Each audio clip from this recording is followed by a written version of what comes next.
Halo teman-teman, selamat pagi, selamat bertemu kembali dalam room pembelajaran kita. Dan saya berharap teman-teman dalam keadaan yang sehat walafiat, semuanya bisa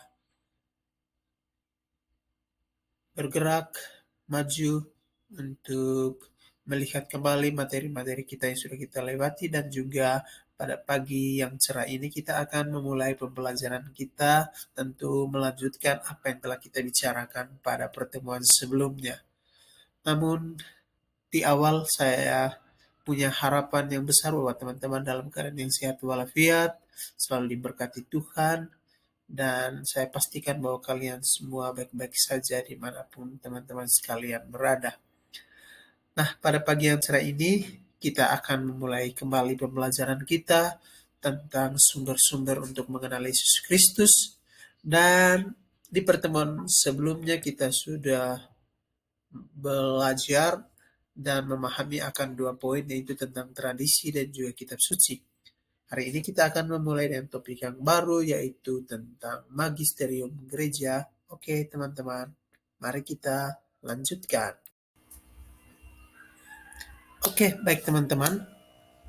Dalam beradaptasi dengan lingkungan masyarakat, memperoleh dan mengembangkan suatu kearifan yang berwujud pengetahuan atau ide, norma adat, nilai budaya, aktivitas, dan peralatan sebagai hasil abstraksi mengelola lingkungan. Seringkali pengetahuan mereka tentang lingkungan setempat dijadikan pedoman yang akurat dalam mengembangkan kehidupan di lingkungan. Nah, begitu juga dalam konteks gereja, gereja berkembang tentu seiring dengan perkembangan kehidupan, teknologi, pengetahuan, adat istiadat, dan juga tradisi setempat. Nah, sangatlah menarik untuk kita bisa memahami tentang magisterium gereja itu sendiri, karena nanti teman-teman sekalian akan mengerti kata magisterium itu seperti apa dan bagaimana digunakan dalam konteks perkembangan gereja kita, terutama untuk mengenal Yesus. Oke, mari kita lanjut. Baik teman-teman, kata magisteri gereja itu sendiri atau magisterium gereja sendiri adalah berkaitan dengan wewenang dan kuasa mengajar dalam gereja, dan selalu dikenal dengan istilah magisterium gereja. Kata magisterium itu sendiri berasal dari bahasa Latin, yaitu magister, yang artinya guru, yang juga bermakna luas, yang bisa berarti presiden, kepala, direktur, dan sebagainya. Dan dalam makna yang sempit, berarti seorang pengajar atau pembimbing kaum muda. Sehingga magisterium yang merupakan kata benda dituju pada jabatan magisterium atau magister sebagai kuasa mengajar. Oke, itu arti kata magisterium ya, teman-teman sekalian. Jadi magisterium berasal dari bahasa Latin, yaitu magister, yang artinya guru. Oke, kita lanjut.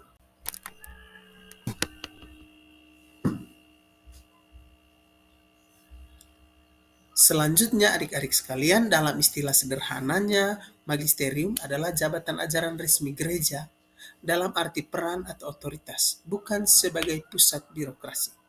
Magisterium di dalamnya terdiri dari paus dan para uskup yang bersekutu dengannya atau bersekutu dengan Allah itu sendiri atau dengan Tuhan.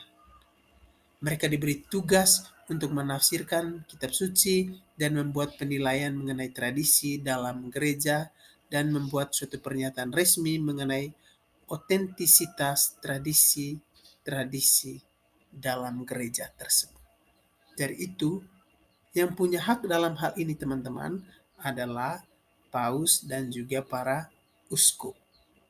Dan dari mereka inilah kita memperoleh berbagai ajaran yang membuat penilaian tentang kitab suci itu sendiri dan juga tentang tradisi dalam gereja. Jadi paus dan juga para uskup memiliki otoritas mengajar dalam gereja. Jadi karena pengajaran dari mereka lah kita lebih banyak mengenal sosok Yesus itu seperti apa dalam kehidupan, seperti apa perjalanan Yesus itu sendiri, dan terutama perjalanan iman gereja Katolik. Terima kasih. Nah, adik-adik sekalian, bagaimana tentang magisterium dalam kitab suci itu sendiri? Kita akan lihat secara bersama-sama. Poin pertama, bahwa Yesus sengaja mengambil waktu khusus untuk berdoa. Dia memohon bimbingan Allah untuk memilih 12 rasul dari begitu banyak pengikutnya. Orang-orang inilah yang kelak akan diutusnya untuk sebuah tugas yang sangat khusus. Dan dalam doa, Yesus menjadi pusat andalan, dan Yesus menyerahkan diri pada kehendak Bapa itu sendiri. Jadi melalui 12 murid inilah atau 12 rasul inilah kuasa pengajaran itu diberikan oleh Yesus untuk mewartakan tentang kerajaan Allah, dan melalui ajaran mereka kita lebih dekat untuk mengenal Yesus. Itu pada poin A, teman-teman sekalian. Nah, bagaimana pada poin B-nya? Mari kita lihat secara bersama. Oke, teman-teman sekalian, pada poin B, Tuhan Yesus sudah menetapkan bahwa Injil harus diberitakan kepada semua suku bangsa di dunia, dan jumlah orang yang diselamatkan harus penuh sebelum Tuhan datang kembali di Yerusalem. Karena itu sebagai pengikut Kristus, kita harus terus memberitakan Injil dengan setia dan dengan dipimpin oleh Roh Kudus.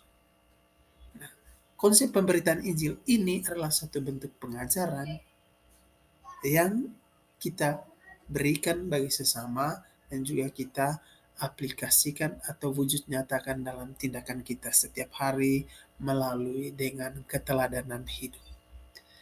Jadi, apa yang Yesus sudah tetapkan dalam Injil harus diberitakan kepada semua orang, siapapun itu. Itu adalah tugas kita. Sebagai siswa, kita tentu mengikuti apa yang Yesus ajarkan itu dengan cara hidup dalam kehidupan sosial kita di sekolah, dan juga dalam keluarga, bagaimana kita bersikap dengan adik, dan bapak mama, dan lain sebagainya, sebagai bentuk keteladanan hidup kita dengan ajaran Injil Yesus Kristus. Lalu pada poin ketiga, Yesus menyebut dirinya sebagai yang diutus oleh Bapa. Demikian juga sebaliknya, setiap orang yang diutus oleh Yesus mempunyai dan mengetengahkan identitas bagi dirinya sebagai orang yang diutus oleh Yesus. Jadi saya dan adik-adik sekalian diutus oleh Yesus, maka kita mengedepankan identitas kita bagi diri kita sebagai orang yang diutus oleh Tuhan. Untuk apa? Untuk mewartakan kerajaan Allah dan memperkenalkan diri Yesus kepada banyak orang. Kita tidak perlu malu-malu.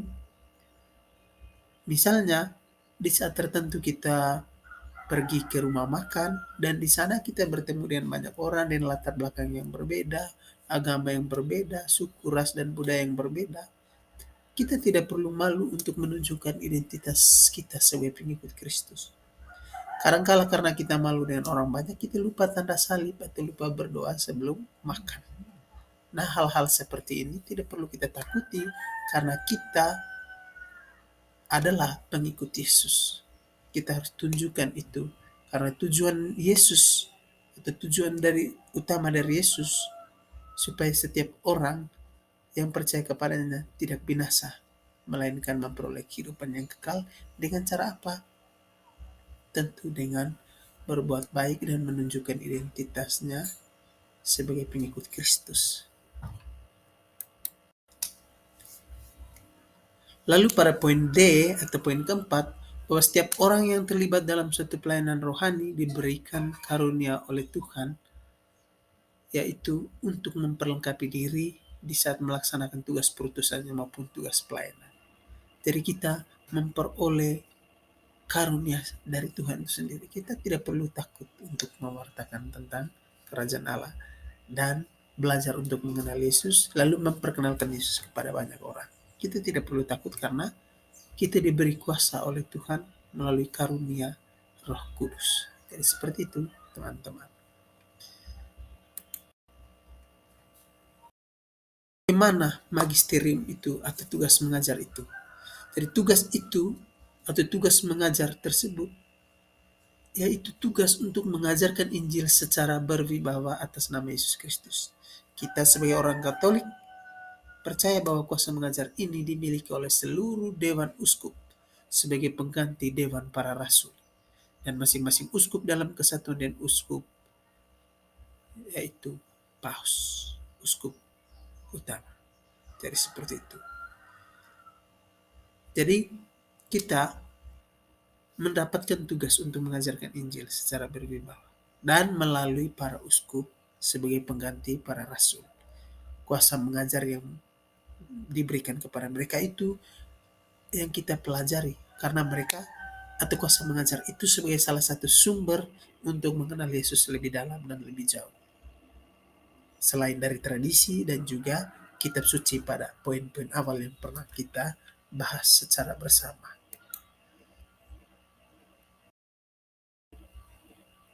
Oke teman-teman, bahwa umat Katolik atau kita percaya bahwa paus dan para uskup yang bersekutu dengan Allah bisa dipercaya karena janji Yesus tentang mengirimkan Roh Kudus kepada mereka yang akan membimbing mereka dalam proses menyatakan dogma-dogma itu, kata lainnya ajaran-ajarannya tertentu, dan menilai otentisitas dari tradisi tertentu. Seluruh konsep mengenai magisterium tergantung pada kepercayaan ini, yaitu janji Yesus. Aku akan minta kepada Bapa dan ia akan memberikan kepadamu seorang penolong yang lain, supaya ia menyertai kamu selama-lamanya, yaitu roh kebenaran. Nah, karena roh kebenaran inilah yang menggerakkan para uskup, para paus yang menggantikan para rasul untuk mewartakan kerajaan Allah. Dengan ajaran-ajaran mereka, pengajaran-pengajaran mereka tentang Yesus, maka kita semakin mengenal Yesus dari waktu ke waktu dan masa ke masa, dari generasi ke generasi. Hari ini saya mengajarkan hal ini kepada teman-teman sekalian. Suatu saat teman-teman yang akan meneruskan ini memperkenalkan Yesus kepada generasi-generasi berikutnya. Jadi seperti itu. Dari dia berantai tidak akan pernah terputus.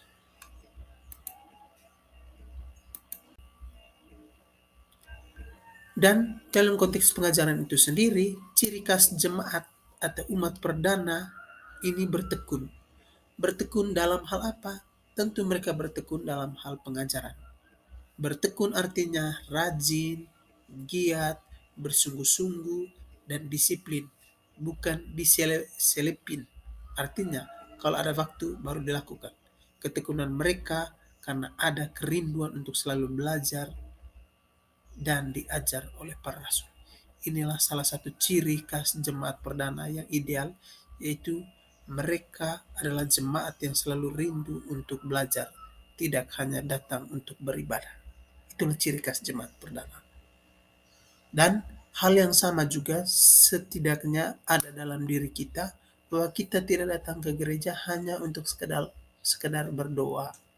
Tetapi di sisi lain juga kita belajar banyak tentang apa yang disampaikan oleh para imam, oleh katekis, oleh para suster, bruder, frater, dan lain-lainnya. Jadi kita datang juga sekaligus untuk belajar. Kita punya rasa penasaran untuk belajar banyak tentang Yesus itu sendiri melalui pengajaran-pengajaran mereka.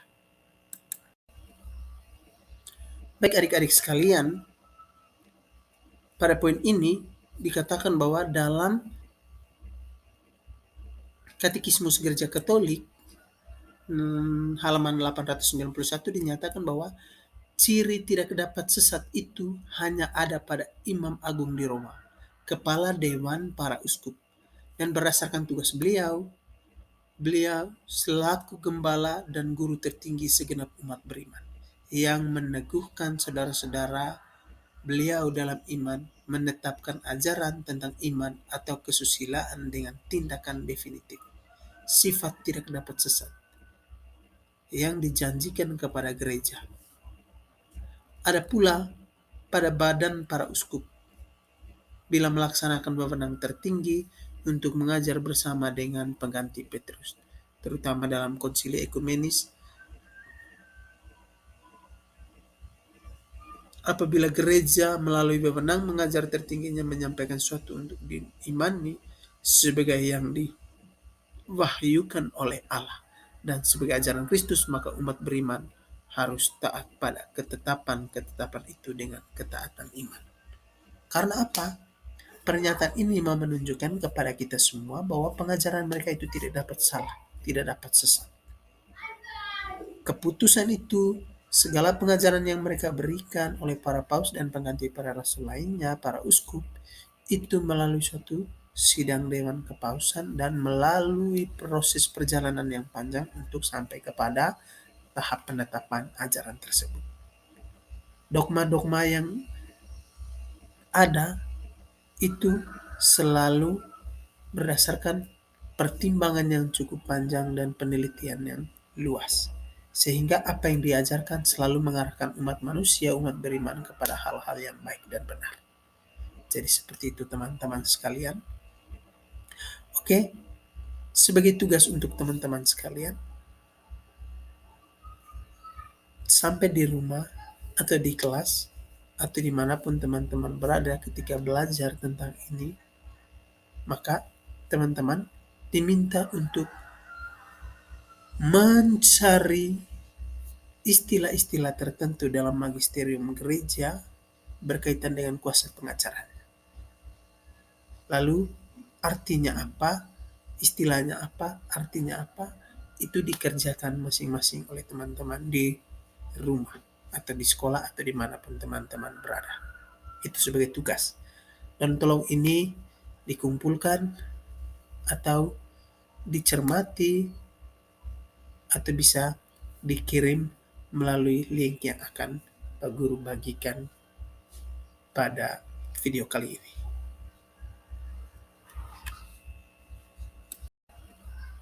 Oke teman-teman sekalian. Baik adik-adik sekalian. Oke teman-teman sekalian. Pada poin ini dikatakan bahwa dalam nanti pulang ke rumah gereja Katolik, boleh teman-teman halaman 891 dinyatakan bahwa tugas ciri tidak dapat sesat forward dalam hanya ada pada Imam Agung di Roma, belajar teman-teman, kepala dewan para WhatsApp group, dan berdasarkan tugas beliau, tugasnya tentu berkaitan dengan istilah-istilah selaku gembala dan guru tertinggi segenap beserta artinya yang meneguhkan saudara-saudara beliau dalam iman menetapkan ajaran tentang iman atau kesusilaan yang memiliki wewenang sifat mengajar dalam gereja Katolik itu sendiri yang dijanjikan kepada gereja. Lalu di bagian pula ketiga teman-teman pada badan para uskup pesan dan kesan terkaitan bila melaksanakan wewenang tertinggi untuk mengajar bersama dengan pengganti Petrus. Terima kasih untuk dalam konsili ini. Sehat selalu. Semoga teman-teman selalu diberkati Tuhan. Apabila gereja melalui wewenang mengajar tertingginya menyampaikan suatu pertemuan iman sebagai yang dan terima kasih wahyukan oleh Allah dan sebagai ajaran Kristus, maka umat beriman harus taat pada ketetapan sebagai penutup ketaatan iman. Karena apa? Pernyataan ini mau nanti pulang ke rumah kita semua bahwa pengajaran boleh teman-teman mengerjakan tugas keputusan itu, segala pengajaran yang mereka berikan oleh para paus dan teman-teman atau para uskup nanti itu melalui suatu tugasnya sidang dengan kepausan dan melalui proses perjalanan gereja untuk sampai kepada tahap penetapan ajaran tersebut. Sebutkan tokoh-tokoh dogma-dogma yang magisterium ada atau yang memiliki selalu mengajar dalam pertimbangan yang cukup panjang dan penelitian yang luas. Lalu sehingga apa yang diajarkan selalu mengarahkan menyampaikan pesan dan kesan terkaitan hal-hal yang berkaitan dengan materi ini. Jadi seperti tugasnya teman-teman. Terima kasih untuk pertemuan kita hari ini. Sebagai tugas untuk teman-teman sekalian, semoga teman-teman selalu diberkati Tuhan dan sampai di rumah menyelesaikan atau di kelas atau dimanapun teman-teman berada ketika belajar. Dan sekian dan terima kasih. Maka teman-teman diminta untuk teman-teman sekalian mencari teman-teman sekalian istilah-istilah tertentu dalam magisterium gereja berkaitan dengan kuasa. Nanti pulang ke rumah boleh teman-teman artinya apa, istilahnya tugas apa, artinya apa yang akan itu dikerjakan dalam masing-masing oleh teman-teman di belajar rumah, teman-teman atau di sekolah atau di WhatsApp manapun grup, teman-teman berada. nanti Pak akan mengirim Itu sebagai tugasnya. tugas tentu berkaitan Dan dengan tolong ini istilah-istilah tertentu dalam dikumpulkan magisterium gereja atau beserta artinya, dicermati dan atau bisa sebutkan dikirim tokoh-tokoh melalui sebagai link yang akan magisterium guru atau bagikan yang memiliki pada wewenang video kali ini. mengajar dalam gereja Katolik itu sendiri.